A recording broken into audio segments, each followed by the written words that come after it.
We start with that news that North Korea could be close to conducting yet another long-range ballistic missile test. South Korea has vowed to respond to any provocation from north of the border.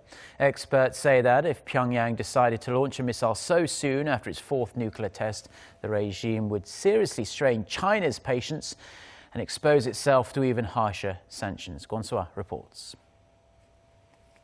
Less than a month after its fourth nuclear test, North Korea might be gearing up for a ballistic missile test, possibly within a week's time. That's according to Tokyo-based Kyodo News Agency on Wednesday, which cited an unnamed Japanese government source who said recent satellite imagery indicates North Korea could soon launch a long-range missile from its main launch site in Dongchang-ri on its northwest coast.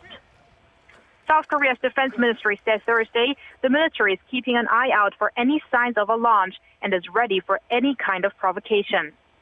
While the ministry could not verify the Japanese report, spokesperson Kim Min-seok told reporters there are concerns, as in the past North Korea had always test-fired a missile prior to a nuclear test, but this time it hadn't. A U.S. Defense Department spokesman told Seoul-based Yonhap News Agency that the U.S. is urging North Korea to, quote, refrain from actions and rhetoric that threaten regional peace and security.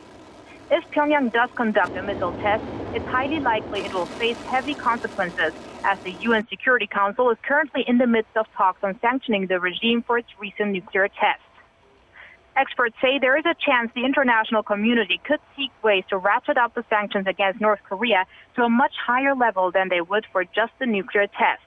China could also strengthen its position. That remains to be seen, though, as the U.S. and China have so far failed to narrow the gap on the degree of sanctions that will be imposed, even after talks between U.S. Secretary of State John Kerry and Chinese Foreign Minister Wang Yi on Wednesday. Meanwhile, 5 of the countries involved in the long-stalled six-party denuclearization talks have also failed to find consensus on a proposal made by President Park Geun-hye last week to resume the multilateral forum without North Korea, with the U.S. expressing support for it and Russia dismissing the idea. Kwon Soa, Arirang News.